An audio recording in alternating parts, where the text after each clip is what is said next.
Assalamualaikum warahmatullahi wabarakatuh. Innal hamdalillah nahmaduhu wa nasta'inuhu wa nastaghfiruh wa na'udzu billahi min shururi anfusina wa min sayyiati a'malina. Man yahdihillahu fala mudilla lahu wa man yudlilhu fala hadiya lahu. Wa asyhadu an la ilaha illallah wahdahu la syarika lahu wa asyhadu anna Muhammadan 'abduhu wa rasuluhu la nabiyya wa la rasula ba'dah. Subhanaka la ilma lana illa ma 'allamtana innaka antal 'alimul hakim. Allahumma yassir wa la tu'assir wa ta'awwal wa hamdu rahmatika ya arhamar rahimin. Amin. Alhamdulillah, pada kesempatan pagi hari ini Allah Subhanahu wa taala berkenan untuk memberikan taufik kepada kita semuanya untuk kita dapat mengayunkan kaki menapak menuju rumah Allah Subhanahu wa taala yang berbarakah ini dalam rangka melaksanakan suatu program keagamaan kita yang baik dan penuh berkah, yaitu mengkaji firman Allah Subhanahu wa taala dan sabda-sabda Nabi Muhammad sallallahu alaihi wasallam. Untuk yang pertama menjalankan kewajiban syariat atas diri kita, dan yang kedua meluaskan wawasan ilmiah syariah kita, dan yang ketiga memacu dan memicu diri kita agar supaya lebih dekat kepada Allah Subhanahu wa taala, dan memacu dan memicu diri kita agar supaya lebih semangat mengabdi kepada Allah Subhanahu wa taala, berhamba kepada Allah Subhanahu wa taala dengan cara yang sebenarnya sesuai dengan apa yang diinginkan oleh Allah, diturunkan di dalam kitab sucinya Al-Quran, dan sesuai dengan apa yang dicontohkan dan disuruh tauladankan dan diajarkan serta diwariskan oleh baginda Nabi kita Muhammad sallallahu alaihi wasallam. Inilah perkara yang terpenting dari urusan kehidupan seorang muslim dan seorang mukmin dalam arena kancah kehidupan dunia. Maka taufik Allah kepada kita pada pagi hari ini adalah merupakan karunia yang besar yang harus bukan sekedar patut untuk dihargai dan harus disyukuri dengan kesyukuran yang sebesar-besarnya. Untuk kita mengatakan alhamdulillah, lalu kita bersyukur kepada Allah dengan perbuatan-perbuatan kita, berupaya untuk kita bisa langgeng mengenal dan mengetahui syariat ini lebih dalam lagi, lebih jelas lagi, agar supaya tujuan kehidupan dan kejadian kita ini tidak terlepas dari targetnya, yaitu mengabdi kepada Allah dengan yang sebenar-benarnya. Alhamdulillahirabbil alamin. Bapak dan ibu yang dimuliakan oleh Allah Subhanahu wa taala, pada kesempatan pagi hari ini saya ingin membawakan sebuah hadis lagi dari Nabi Sallallahu Alaihi Wasallam. Dari dulu kok hadis dulu, karena memang bagian saya bagian hadis. Dan memang dulu kuliahnya alurnya adalah di alur hadis, maka lebih mudah dan lebih enak bagi saya untuk memulangkan pembicaraan lewat hadis-hadis Nabi Sallallahu Alaihi Wasallam. Sebuah hadis yang populer, singkat ada pendek, diriwayatkan oleh Al-Imam At-Tirmidzi rahimahullah taala di dalam sunannya dari salah seorang sahabat Nabi Sallallahu Alaihi Wasallam yang masuk Islamnya dan menemani Nabinya hanya dalam kurun 4 tahun, tapi beliau pecah rekor dalam periwayatan hadis kepada kaum muslimin dan berhasil dengan taufik dari Allah untuk bisa menebar dan menyebar di antara kaum muslimin sesuatu yang paling mahal dalam kehidupan mereka, yaitu ilmu yang diwarisi dari baginda Nabi Sallallahu Alaihi Wasallam. Siapa sahabat besar itu? Dia adalah Abdurrahman bin Sakhr ad-Dawsi radhiyallahu ta'ala anhu wa ardhah. Abdurrahman bin Sakhr ad-Dawsi. Telah terjadi perbedaan ulama tentang nama sebenarnya Abdurrahman dan nama ayahnya sampai kepada 30 nama. Apakah namanya itu Abdurrahman atau selain Abdurrahman, Amr atau yang lain, sampai 30 nama. Begitu juga nama ayahnya, Sakhr atau selain Sakhr. Mestinya bapak-bapak dan ibu-ibu kenal siapa Abdurrahman bin Sakhr ad-Dawsi. Saya yakin bapak kenal nanti kenal. Kenapa? Kenal? Jokowi kenal. Ahok yang ngotorin masjid kaum muslimin sampai detik ini. Ahok kenal kan?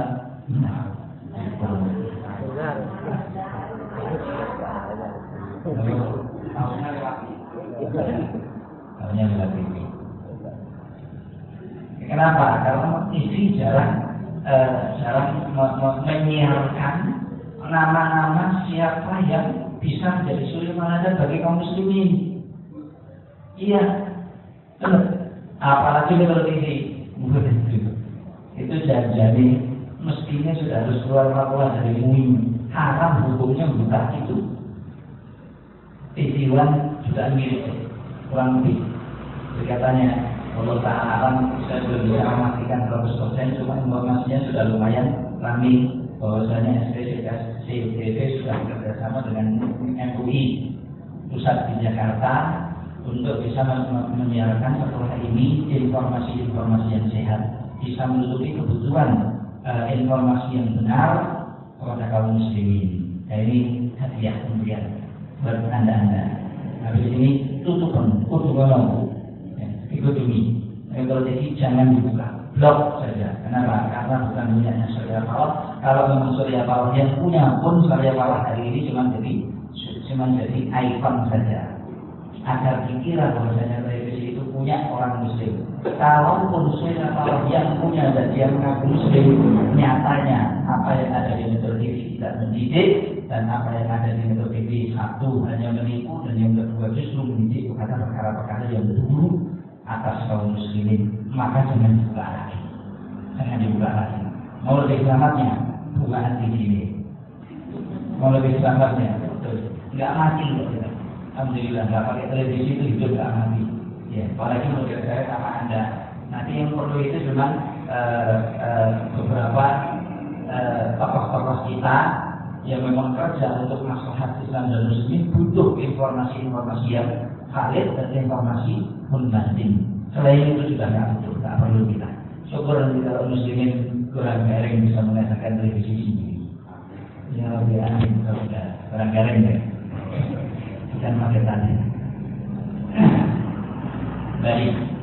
Jadi nggak dikenalkan oleh media-media yang ada, mass media yang ada tentang siapa Abdurrahman bin Sakhr ad-Dawsi. Padahal saya yakin bapak dan ibu itu kenal orang itu.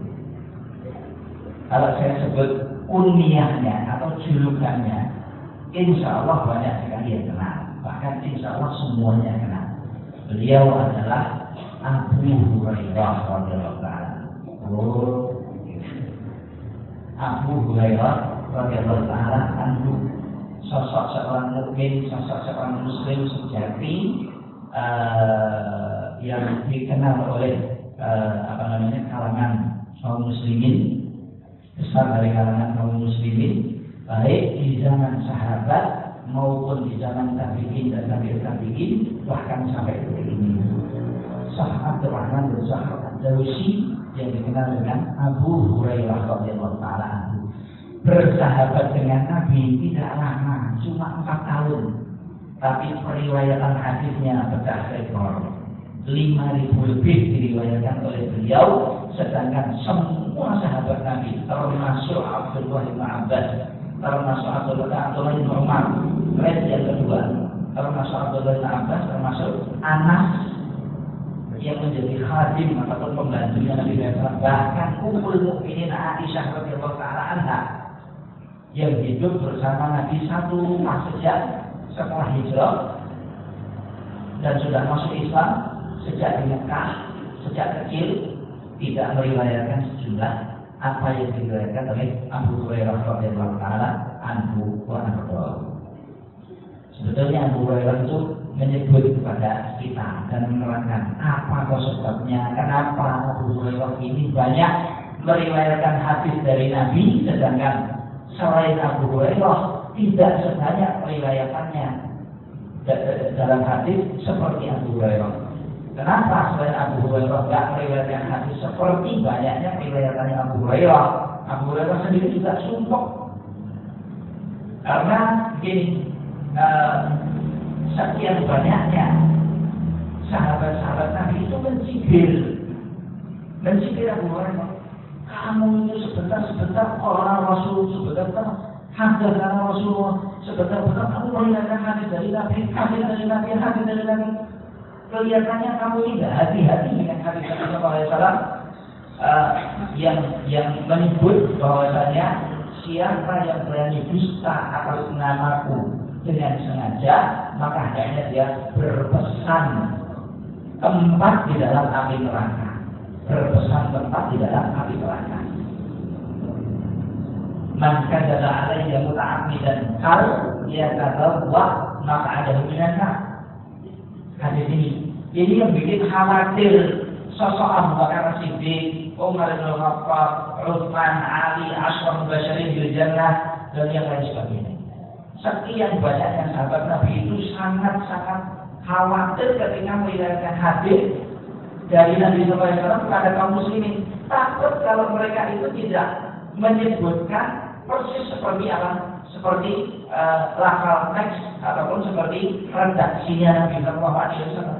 Karena kalau sampai ada yang berani meriwayatkan hadis, redaksinya tidak seperti apa yang disebut oleh Nabi, bisa jadi makna dan petunjuknya akan lebih luas atau lebih sempit. Akibatnya berubah hukum. Akibatnya berubah hukum. Ini kata Rasulullah. Kalian ya mungkin jenengan juga gitu. Bukan seperti kita. Sebentar-bentar pada Rasulullah Nabi SAW dalam hadis ini, apalagi perbuatan dengan iman hadis Nabi. Perbuatan dengan iman hadis Nabi Sopo. Anda dengan iman Nabi SAW bersabda, perbuatan dengan iman kebersihan adalah bagian dari iman. Inilah hadisnya dari Nabi SAW. Nabi siapa? Yang jelas begitu itu Nabi siapa? Nabi Muhammad, apa Nabi Isa, apa Nabi Musa, apa Nabi Ibrahim, atau Nabi Nuh mungkin bisa jadi. Atau Nabi siapa? Tinggal kamu pastikan saja dan disebutkan kepada Nabi itu Newani. Itu aja di antara kita yang menggampang-gampangkan sebutan kata Rasulullah begini, sabda Rasulullah begini, padahal dia tidak pasti. Anda mau nggak? Kalau ada orang menyebutkan sebutan-sebutan kata lalu dinisbatkan kepada Anda, padahal kata-kata itu tidak Anda katakan. Keuntungannya itu lebih sedikit daripada kerugiannya. Kerugiannya lebih besar. Apalagi atas nama Nabi Sallallahu Alaihi Wasallam. Mana sampai Nabi SAW menerangkan laisa kadiban alaiya kakadibin ala ahad. Nipu atas nama saya itu bukan seperti nipu atas nama yang lain. Bukan seperti bohong atas nama yang lain. Iya, memang seperti itu adanya. Bohong atas nama Nabi, meskipun niatnya baik. Banyak sekarang yang bohong atas nama Nabi dengan niat baik. Saya menyebut hadisnya agar supaya kaum muslimin mau pengajian. Saya nyebutinnya agar supaya kaum muslimin mau pergi demo. Saya nyebut hadisnya agar supaya kaum muslimin mau begini, mau begitu. Mau berjihad, mau sedekah, mau apa lagi? Padahal dia setiap hari mendengarkan ada Allahu Akbar dijawab sama dia Allahu Akbar. Asyhadu an la ilaha illallah, asyhadu an la ilaha illallah, asyhadu anna Muhammadar Rasulullah. Hayya 'ala shalah, la haula wa la quwwata illa billah. Hayya 'ala shalah, la haula. Allahu Akbar, la ilaha illallah, terus apa? Selesai doa. Allahumma Rabba hadhihi da'wati tammah. Dia sendiri berdoa dengan doa itu. Ya Allah, pemilik dakwah Islam yang telah sempurna ini. Kemudian aku kalau Islam itu juga sempurna kok. Tidak ditambah-tambah dibubun-bubuni macam-macam barang. Islam itu sudah sempurna. Jangan ditambahi pakai hadis-hadis palsu. Jangan ditambahi pakai riwayat-riwayat yang tidak bisa dipertanggungjawabkan, tidak valid. Jangan. Justru akan menambah beban bagi diri Anda yang berani melakukan hal tersebut, berkata kata-kata tersebut, dan meriwayatkan riwayat-riwayat tersebut nantinya di hadapan Allah Subhanahu wa Ta'ala. Berapa kejadian-kejadian besar terjadi gara-gara meriwayatkan hadis-hadis yang lemah? Berapa kejadian-kejadian besar yang merugikan Islam atau kaum muslimin paling tidak terjadi gara-gara periwayatan hadis yang tidak bisa dipertanggungjawabkan validitas sayangnya. Begitu. Maka dari itu hati-hati. Abu Hurairah dicibir radhiyallahu ta'ala oleh sebagian sahabat. Namun benar-benar meriwayatkan hadis kalau Nabi ada pada Nabi katanya Rasulullah bilang begini, Rasulullah bilang begini, Rasulullah bilang kok enak men. Akhirnya kamu bisa populer, kamu bisa tapi hati-hati loh Bu Hurairah. Gitu. Maksudnya mereka, hati-hati loh Bu Hurairah. Kalau kamu tahu, kami muda. Abu Bakar muda, Umar muda. Umar malah ngancam dia. Awas, kamu kalau sampai berani habis ini bilang kalau Nabi, kalau Rasul bilang tak tebuki kamu pakai dirah. Tak tebuki pakai dirah. Dirah itu apa? Pakai kurma. Suatinnya pol pakai kurma itu nggak seperti pakai rambutan. Pakai rambutan, kurma itu basah, watos, bucili, mentik, dowo. Sakit di pukul lagi. Kalau kamu berani meriwayatkan hadis dari Nabi yang salah, habis ini tentunya tanpa bisa dipertanggungjawabkan. Tak kebuki tenan. Tapi beliau nggak mundur, nggak, ya siap untuk dikebuki, saya siap. Kenapa? Karena setiap yang saya riwayatkan pasti bisa dipertanggungjawabkan periwayatannya. Dan saya bisa mendatangkan saksi-saksi. Kenapa saya bisa sedangkan dia tidak bisa? Saudara-saudara saya dari golongan Ansor, waktu hidupnya Nabi mereka sibuk dengan kebun-kebun kurmanya. Sedangkan saudara-saudara saya dari Muhajirin, saat Nabi SAW masih hidup mereka repot dengan usaha dan bisnisnya. Mereka sibuk dengan sokok dan bisnis di mana pasar. Sedangkan Abu Hurairah ini tidak meninggalkan dan berpisah dengan baginda Nabi kecuali kalau perutnya sudah lapar. Anda tanya dimaksud perutnya sudah lapar.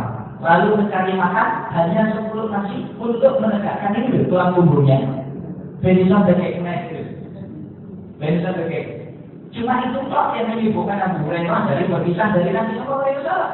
Kalau nggak gara-gara itu dia nggak berpisah. Anda tahu kapan berpisahnya pada ini? Kalau mukanya sudah pucat dan bahkan terjadi beberapa kali beliau pingsan dari kelaparan. Najib tahu? Aneh banget. Pantas 4 tahun bisa pecah.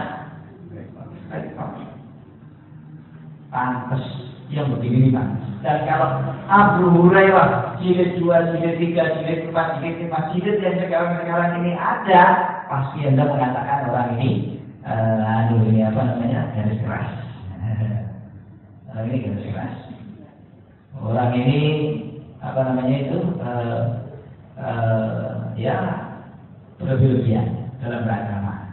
Hari ini wong dulu saja sudah gitu kan loh. Dan yang gitu kan kalangan sahabatnya tiap hari kalau dia hidup di dalam kita. Makanya sekarang kalau ada orang lihatkan anaknya di pondok, ya Allah, buat cari tulis asan dan saya tapi ini nggak asan. Ini satu hari Jumat. Kalau enggak 1 bulan sekali, bukan 1 kisah. Padahal anaknya di kader. untuk hafal Quran, hafal hadis, paham Quran, paham hadis, ngerti di ibadahnya benar dan lain. Tapi baru-baru sering tunah, jelek. Itu beda ya, Pak. Padahal kalau dia bisa di pondok, dia di pondok dia. Wah, ekstrim ini Bapak ini. Jadi dari jelas, ya itulah hari ini, saat ini. Tapi sudah dianggap wajar aja ya, dianggap wajar. Ya. Karena semuanya sudah berubah. Tapi kita harus tahu perubahan besar pada kaum muslimin, perubahan besar pada umat ini tidak akan mungkin terjadi kecuali dari orang-orang besar pula. Kecuali dari orang-orang besar. Dan Anda mau besar, nggak lihat korban, seluruh orang-orang yang kasur ibumu. Silakan tidur saja di rumah ibumu. Sana mungkin bisa jadi Anda menjadi Satrio Paningide dengan tubuh baik bisa jadi. Ya. Atau dengan berbuat perbuatan amal tertentu pokoknya. Tanpa ada upaya, tanpa ada usaha, tanpa ada kerja keras, tanpa berbuat perkara-perkara yang ada resikonya. Tidak akan kita bisa menjadi sesuatu yang besar, sosok yang besar, kecuali kalau kita siap untuk menembus jalur-jalur yang demikian. Allah Ta'ala termasuk yang diriwayatkan oleh Abu Hurairah radhiyallahu ta'ala anhu ardahu. Saya cuma ingin mengenalkan Abu Hurairah kepada bapak dan ibu-ibu lebih dekat, yang makan waktu 25 menit, nggak apa-apa. Hadisnya pendek kok, hadisnya sangat pendek, tidak terlalu panjang. Salahnya juga mudah-mudahan tidak terlalu panjang, penjabarannya mudah-mudahan tidak terlalu panjang. Namun biasanya kalau kita itu tahu sesuatu, kita akan lebih mudah untuk mencernanya dan bisa lebih dekat untuk menerimanya. Abu Hurairah radhiyallahu ta'ala anhu di antara apa yang diriwayatkan oleh beliau dari baginda Nabi sallallahu alaihi wasallam adalah hadis min husni islamil mar'i tarkuhu ma la ya'ni. Panjang pendek banget, singkat padat. Dan Nabi sallallahu alaihi wasallam itu biasanya kalau menyebutkan hadis itu kebanyakannya lafalnya itu pendek seperti ini. Karena Nabi sallallahu alaihi wasallam dikaruniai oleh Allah Subhanahu wa taala jawami'ul kalim. Kata-kata yang bisa merajut makna yang luar biasa. Jadi kata-katanya pendek tapi petunjuknya luar biasa, panjang dan jauh. Dan kalau mau dijabarkan min husni islamil mar'i tarkuhu ma la ya'ni, ini kalau penjabarnya sosok manusia yang kuat secara ilmi dan takwa kepada Allah, mungkin bisa berjilid-jilid. Panjangnya penjabaran dan syarah hadis min husni islamil mar'i tarkuhu ma la ya'ni. Artinya sebagian min husni islamil mar'i, sebagian dari kebaikan Islam atau dalam kurung kesempurnaan Islam. Sekali lagi, sebagian dari kebaikan ataupun kesempurnaan Islam seseorang adalah upaya dan usaha meninggalkan segala sesuatu yang tidak bermanfaat baginya, segala sesuatu yang tidak penting baginya, segala sesuatu yang tidak dianggap urgen bagi dirinya. Siapa yang telah terjadi padanya hal ini, yaitu dia mampu menghandle dirinya untuk tidak berbicara dan tidak berbuat perkara yang tidak bermanfaat bagi dirinya, maka sebagian kebaikan Islam yang telah tercapai, sebagian kebaikan Islamnya telah tercapai, sebagian kesempurnaan Islamnya sudah tercapai bagi dirinya.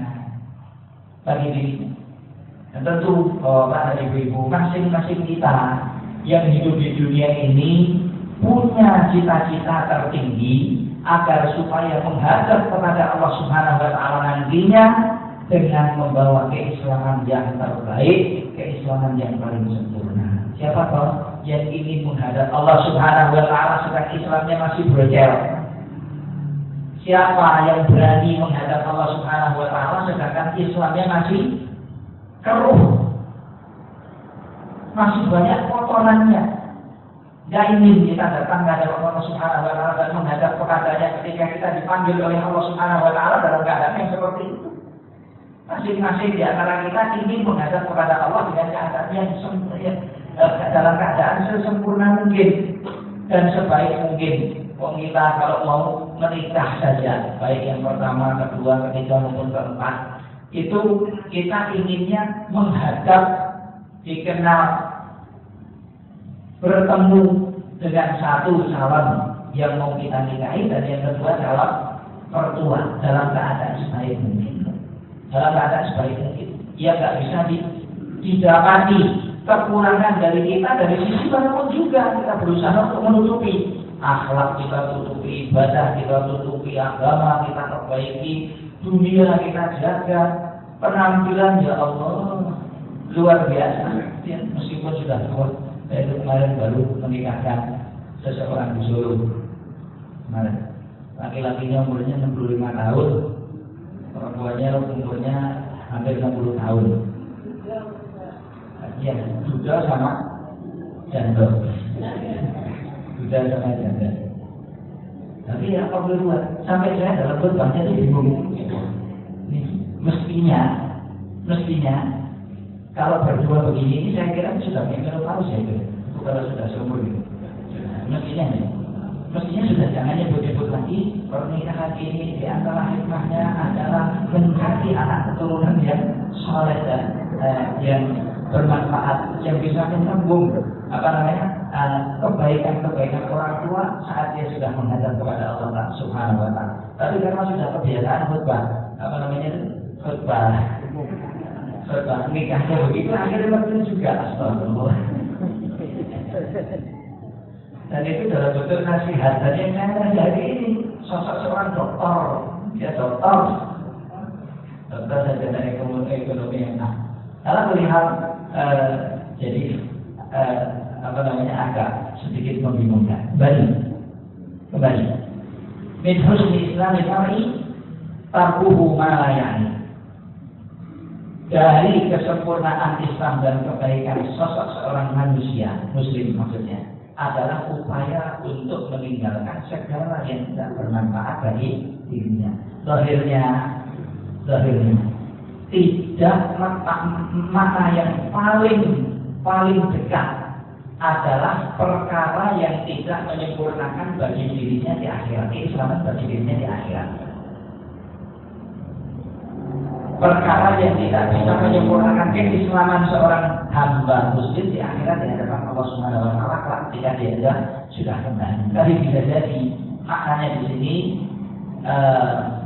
Islam seorang muslim, Islam seorang mukmin akan menjadi sempurna di dunia sebelum nantinya dia bakal dimuliakan oleh Allah Subhanahu wa Ta'ala dengan kesempurnaan Islam di akhirat. Apabila dia sudah mampu untuk meninggalkan perkara yang tidak bermanfaat bagi dirinya di dunia. Nah, hal ini maksudnya perkara yang tidak bermanfaat, perkara yang tidak perlu bagi seorang muslim itu ada dua. Satu kata-kata dan yang kedua perbuatan. Kita mulai dari perbuatan dulu secara sangat singkat. Jadi semua perbuatan anggota badan yang dilakukan oleh seorang mukmin yang bisa mendatangkan kebahayaan bagi dirinya ataupun orang lain, apalagi kepada orang lain di dunia, membawa tidak mendatangkan manfaat di dunia, itu perbuatan-perbuatan yang tidak perlu bagi seorang mukmin, bahkan terlarang. Apa saja bentuknya kerusakan-kerusakan di muka bumi dan kezaliman yang terjadi. Zalim itu bisa jadi zalim seorang hamba pada dirinya sendiri dan zalim kepada orang lain. Tentunya zalim kepada orang lain jauh lebih besar, jauh lebih buruk daripada kezaliman atas dirinya sendiri. Tapi seringnya terjadi kezaliman atas dirinya sendiri itu dengan bentuk maksiat, dengan bentuk maksiat. Dan siapa saja berani berbuat maksiat kepada Allah, maka dia sudah merenggut haknya Allah Subhanahu wa Ta'ala, meremehkan Allah Subhanahu wa Ta'ala, dan berbuat kejelekan atas dirinya sendiri. Orang yang meninggalkan sholat, orang yang meninggalkan puasa fardu, yang meninggalkan puasa fardu, dan orang yang meninggalkan perintah-perintah syar'i terbatas pada dirinya sendiri, yang terbatas pada dirinya sendiri. Seperti sholat. Anda kalau sholat itu yang bisa memetik manfaatnya itu siapa? Kan Anda sendiri. Apakah kalau Anda sholat kemudian yang dapat pahala itu Anda dan orang lain? Apakah kalau Anda itu sholat lalu yang mendapatkan kebaikan dengan sholat Anda itu diri Anda dan orang lain? Ya bisa, bisa memang. Tapi masih jauh hasilnya. Anda kalau sholat dengan benar, niscaya Anda akan mampu untuk mencegah diri Anda dari fahsya dan mungkar, perbuatan-perbuatan dan perkataan-perkataan keji dan mungkar. Kalau kita bisa melaksanakan ibadah sholat dengan baik, buah mampu untuk kita meninggalkan perbuatan dan perkataan yang keji dan mungkar akan banyak maslahatnya kepada orang lain. Tapi ini agak jauh gitu maksud saya. Begitu juga puasa. Puasa yang mendapatkan kebaikan dari puasa kita adalah kita yang melakukan peribadatan puasa itu sendiri. Ya, secara langsung. Memang kalau kita berpuasa dengan baik, orang lain juga akan mendapatkan kebaikan puasa itu dari kita. Tapi jaraknya juga masih jauh. Lain dengan zakat ataupun sedekah ataupun mengajar ilmu seperti ini. Mengajar ilmu seperti ini ibadah, pengabdian diri kepada Allah Subhanahu wa Ta'ala.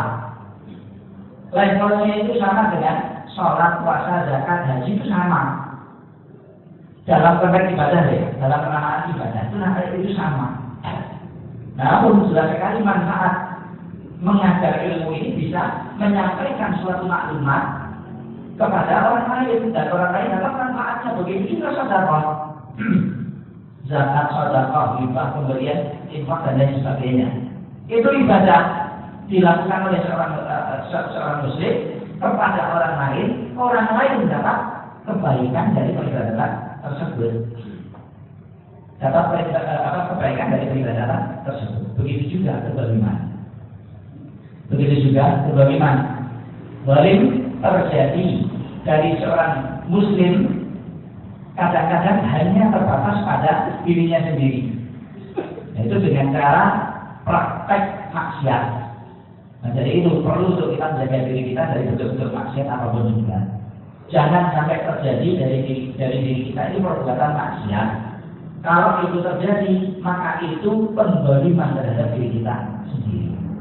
Bentuk maksiat apapun juga. Dan hal maksiat ini bisa merugikan diri kita kelak di akhirat. Dan kerugian di akhirat itu tidak ada kerugian yang lebih besar darinya. Boleh nafasuri dan dari nafasuri ampusahum ahlihim yaman qiyamah. Katakan, sesungguhnya orang yang merugi, hakikatnya orang yang merugi adalah mereka yang merugi atas dirinya sendiri dan keluarganya kelak pada hari kiamat. Kalau rugi di dunia itu kita masih tetap bisa berusaha lagi untuk mencari keuntungan dan menutup kerugian itu dengan cara apapun juga. Tapi kalau sudah rugi di akhirat, lalu di mana kita bisa mencari keuntungan lain untuk menutupi kerugian tersebut? Tidak bisa. Maka kezaliman seorang muslim atas dirinya sendiri adalah kerugian yang besar. Apalagi kalau sampai kezaliman itu menimpa orang lain. Membunuh dengan tanpa cara yang dibenarkan oleh syariat Islamnya. Mencaci orang, membunuh karakter orang muslim, membahayakan orang, apalagi orang muslim, apalagi membahayakan orang muslim. Mengatakan berbuat ini itu mencuri, merampok, makan, ambil hak orang dan lain sebagainya. satu akan menjadi kebahayaan atas dirinya, baik di dunia ini sebelum dia menghadap Allah kepada Allah Subhanahu wa Ta'ala, dan yang kedua pada akhirat tidak akan mungkin dia dapatkan penolong.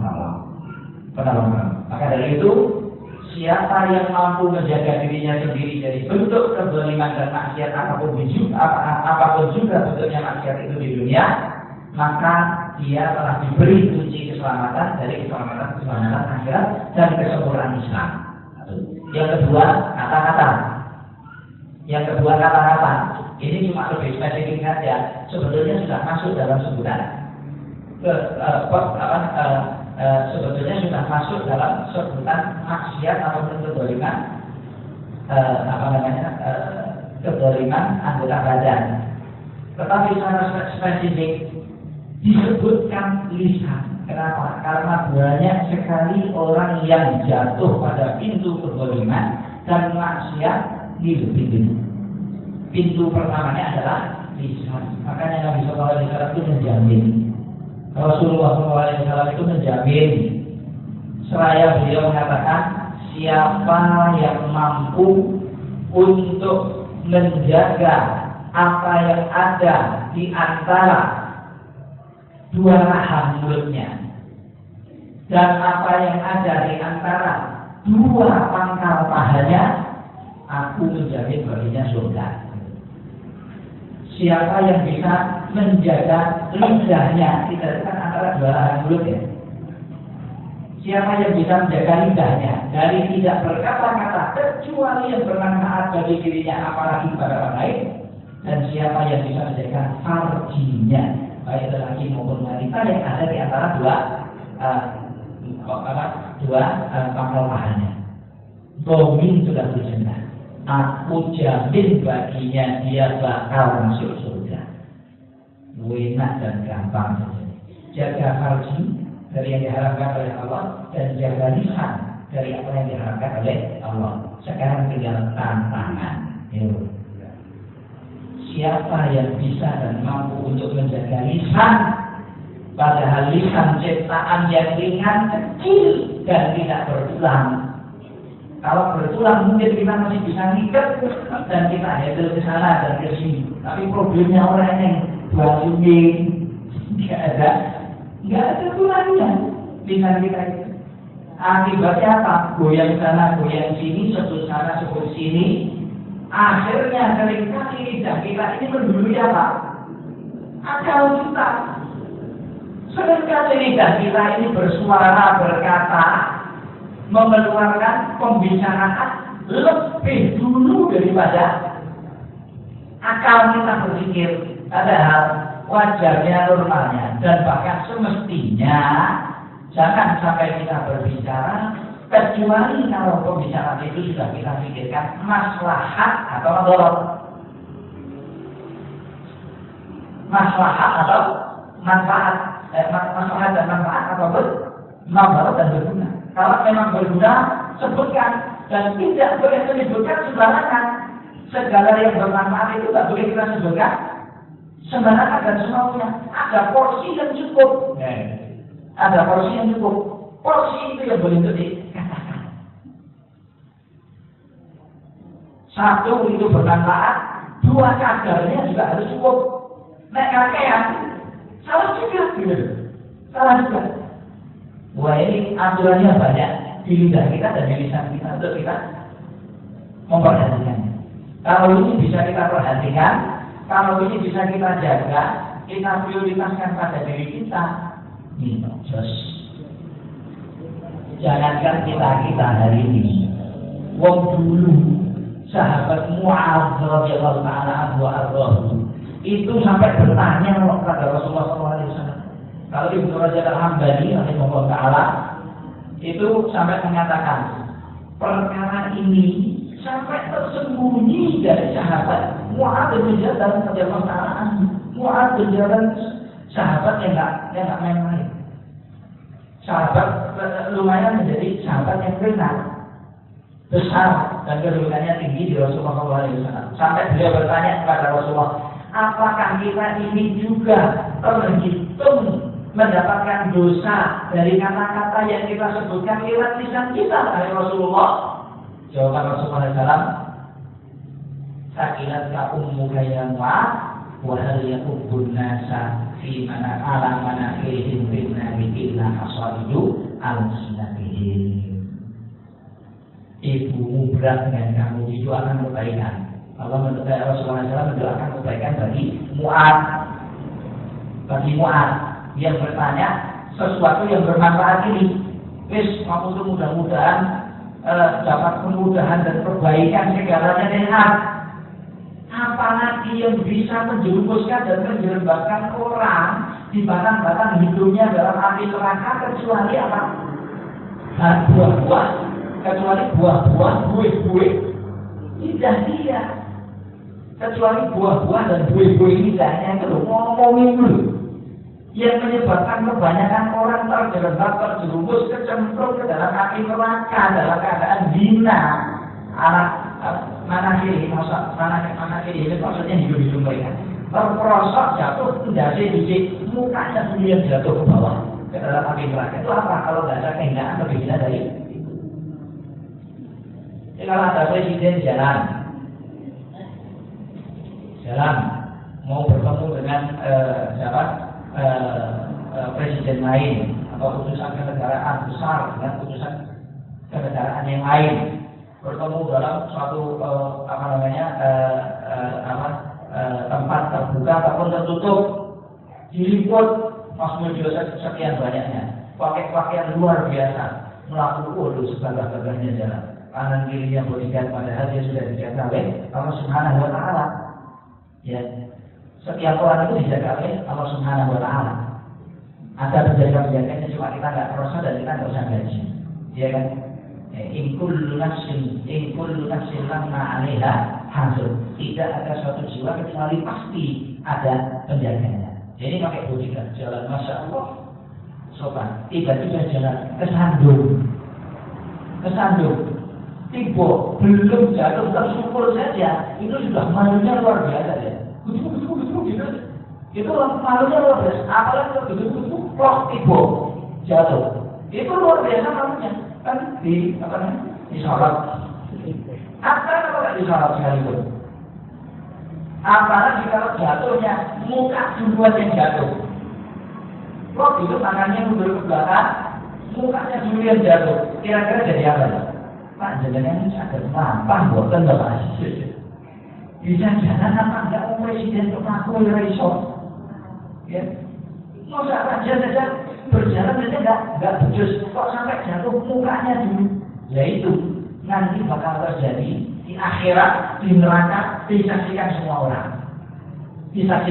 orang. Ada orang-orang yang tersungkur jatuh, wajahnya dulu masuk ke dalam api neraka. Waliyadzubillah, mudah-mudahan kita dijaga oleh Allah jangan menjadi orang itu. Amin. Terutama ini yang suka manggung ini, ya, yang suka manggung itu di atas apa namanya ini, mimbar, singkat ngomong, mudah-mudahan tidak tergolong dari golongan orang-orang tersebut. Amin. Jatuh tersungkur mukanya dulu gara-garanya cuma satu, apa? Ya bisa menghandle lisan, ya. Ya Allah, kamu itu pandai mendidik orang muslim sekian banyaknya. Kamu pandai mendidik rakyatmu sekian banyaknya. Kamu pandai mengatur segalanya, tapi handle lisan itu tidak bisa. Akibatnya apa? Kecenderung dalam api neraka, dalam keadaan sehingga yang kedua. Ini yang kedua, sebabnya jajarin gampang menjaga lisan dari apa yang diharamkan oleh Allah Subhanahu wa Ta'ala. Siapa yang terjadi padanya hal ini, dia telah mendapatkan karunia yang sangat besar dari Allah Subhanahu wa Ta'ala. Bentuknya apa? Husnul al-Islam. Husnul al-Islam. Jamil kita ya, kecocokan biasa. Husnul Islam. Dan ini saja cukup. Kemudian kita melihat apa sifat zatnya. Nanti saya ingin sedikit nyinggung masalah demo. Soalnya kalau tidak disinggung nanti ada yang kurang. Ya. Mudah-mudahan ini mudah-mudahan ini bermanfaat bagi kita. Apa yang akan terjadi bagi seorang muslim jika Islamnya sudah sempurna? Apa yang terjadi bagi seorang muslim jika Islamnya sudah baik? Islamnya sudah baik. Al-Hasan Al-Basri rahimahullah ta'ala dan sekian banyaknya ulama-ulama salaf itu memberikan isyarat dan memberikan isyarat dan memberikan pengarahan kepada kaum muslimin. Hati-hati ya kaum muslimin. Kalau Anda mendapati seseorang hamba Allah kok tidak mampu menjaga lisannya, itu termasuk tanda berpalingnya Allah dari dia. Maksudnya apa? Allah nggak memperdulikan dia. Hati-hati. Terutama ibu-ibu, meskipun bapak-bapak juga kita harus semuanya, kita semuanya harus hati-hati. Bapak-bapak, mas-mas yang laki-laki. Kenapa? Soalnya seringnya yang banyak bicara itu siapa? Bapak. Monsor. Biasanya bapak itu satu kata atau satu kalimat diberontok sama ibu lewat 1000 kata dan 1000 kalimat. Wah, itu jawab bapak. Silakan paling batas untuk kita. Tulis, mana? Banyak mulutnya, padahal mulutnya cuma satu. Tapi omongannya yang banyak. Itu omongan itu di depan bapak, di belakang bapak, di pinggir bapak, kanan, pinggir, kiri, atas, bawah, semua ngomong. Semua ngomong. Itu sebenarnya begitu. Dan ini bukan omongan saya saja, bukan omongan saya saja. Kalau ada mudah-mudahan ibu-ibu di barang mereka seperti ini. Amin. Mudah-mudahan bapak dan ibu sama-sama gitu. Dengan balik pula, bapaknya lebih banyak ngomong. Tidak. Intinya termasuk tanda berpalingnya Allah dan tidak memperhatikannya pada seorang hamba apabila hamba itu mulai banyak berbicara. Maksudnya banyak ngomong, banyak komen, banyak ini dan banyak itu. Nah, terkait dengan komen, masa kita ini era informasi dan era teknologi, ada orang-orang yang mulutnya bisu dan nggak pernah punya panggung dan nggak pernah ketemu sama mikrofon. Malah kalau suruh manggung dan suruh mikrofon, dia suruh berdiri depan mikrofon apa? Demam panggung, gerotok, ngomong apa lagi apa? Tapi dia bisa pengaruh di dunia, meskipun dunianya kaya, akhirnya bisa pengaruh di dunia apa? Nyata.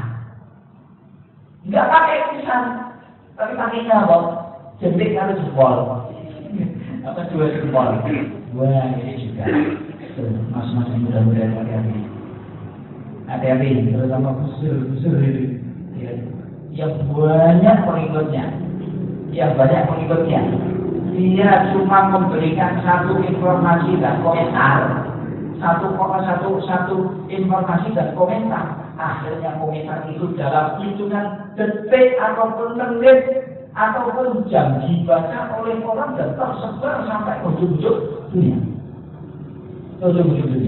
Maka nasihatnya terhadap orang-orang yang seperti itu, hati-hati. Kenapa? Jempol dan jentik Anda itu sehukum dengan apa? Lidah-lidah yang bisa ngomong. Jemari Anda sehukum dengan lidah-lidah mereka yang dijadikan oleh Allah Subhanahu wa Ta'ala orang-orang sang pembicara sama dengan Anda, jempol dan jentiknya. Buat malah hari ini saya dengar katanya sekarang yang pegang gadget ini bukan cuma anak muda, sekarang wong tua pun sudah mulai pusat-pusat pegang. Sudah kenal yang namanya Twitter, WA, Telegram, itu semuanya. Ya. Sudah mulai kenal dengan hal yang seperti itu. Akhirnya yang terjadi apa? Memang itu semuanya adalah sarana atau perkara-perkara yang dijadikan sebagai sarana untuk ngobrol. Makanya dinamakan Twitter. Berkicau. Kalau bisu nggak boleh berkicau. Nah ini upaya mengkicaukan orang bisu. Dan yang ada di WA dan lain sebagainya itu baru diskusi, baru diskusi. Wah, saya tahu orang-orang itu kalau di depan kita itu mencet diri. Dan kalau bicara ya sudah, pokoknya seadanya. Wah, sampai kita mengira husni sampai kita mulai ini kan. Tapi setelah ada di dunia maya, ya Allah, lebih jelek, lebih jauh daripada orang-orang sebelumnya tidak karuan ini. Betul. Jauh lebih buruk dan lebih jelek daripada mereka-mereka yang suka ngomong dengan omongan lebih jelek. Seperti cuma satu lah. Apa?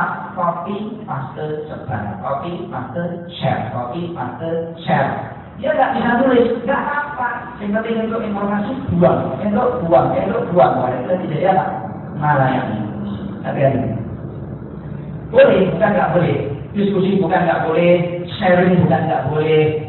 Pakai kemudahan-kemudahan yang ada ini bukan nggak boleh. Tapi jagalah aturan syariat din kita. Lihat dan perhatikan betul-betul tulisan-tulisan yang akan Anda sebarkan lewat tulisan Anda sendiri maupun sharing dari apa yang Anda dapati dari informasi luar. Jangan sembarang ketok. Apa judulnya? Langsung buat. Apa judulnya? Apalagi di waktu yang seperti ini. Intinya begini, siapa yang sudah baik Islamnya, maka akan terjadi dua perkara baginya. Ini yang ditunjukkan oleh dari Syafi'i secara umum, yaitu apa? Allah akan melipat gandakan pahala dan kebaikan baginya, dan Allah akan mengampunkan kesalahan dan dosa-dosanya. Inilah yang ditunjukkan oleh adilah syariah. Di antaranya tentang Allah Subhanahu wa taala dalam surat Al-Qur'an, wa man kana wa amana wa 'amila 'amalan shalihan fa'ulaika yubaddilullahu sayyi'atihim hasanat. Barang siapa yang taubat, beriman, kemudian beramal dengan amalan yang saleh, maka Allah akan mengganti kejelekan dan keburukannya, dosa-dosanya menjadi kebaikan-kebaikan. Gimana? Dengan dua cara. Cara yang pertama, tafsiran yang pertama, dan ini yang paling masyhur. Allah merubah dia dari kafir, dari musyrik menjadi mukmin, menjadi muslim. Allah merubah dia dari munafik, dari fasik menjadi saleh, menjadi orang yang baik. Ini tafsiran yang pertama dan ini yang paling masyhur. Merubahnya Allah dari orang yang tobat, praktek merubahnya Allah dari seseorang yang tobat dari dosa-dosanya dan beriman lalu beramal saleh, itu diubahnya dia dari tadinya kafir menjadi mukmin, dari tadinya munafik menjadi mukmin yang benar, dari tadinya tukang maksiat menjadi tukang taat. Akibatnya kan berbalik, ya kan? Siapa yang mampu membalik orang seperti ini kalau bukan Allah Subhanahu wa taala? Qulubul ibad, kata Rasulullah SAW, baina asabi'ir rahman, sembari Rasulullah menunjukkan dua jarinya ini. Hati-hati para hamba ada di antara dua jemari Sang Maha Pengasih, Sang Maha Penyayang, yaitu Allah Subhanahu. Itu sampai tunjukkan dari ini. Hari ini mungkin ada sebagian orang bilang, itu mudah sih begitu. Enggak, mungkin Nabi sallallahu alaihi wasallam menyebut begitu. Yaqlibuha kaifa syaa. Allah membolak-balikkan hati itu seperti apa yang dikehendaki olehnya. Hari ini dia kafir, bisa jadi besok mukmin. Hari ini Ahok seperti itu, bisa jadi besok Ahok lain lagi. Ya, kohak jadinya. Maka dia semaksimal mungkin Anda berbuat bagi dia. Masalah nanti kalau Allah Subhanahu wa taala memberikan jalur-jalur kebaikan bagi siapa yang dikehendakinya, dari kafadul mayyiti mayyasha. Itulah fadilah Allah dan pemberian Allah diberikan oleh Allah kepada siapa yang dikehendakinya. Ya, jadi satu, dosa-dosanya akan diampuni oleh Allah, dan yang kedua, pahala-pahalanya akan dilipat gandakan oleh Allah tadinya. Tentu bagi siapa yang taubat nasuha. Tentu bagi siapa yang taubat nasuha, bukan taubat sambel. Bukan hari ini dia menyesali perbuatannya, istighfar, mohon ampun kepada Allah, kemudian setelah itu dia jatuh dan mengulanginya tanpa mau untuk kembali pada Allah semula.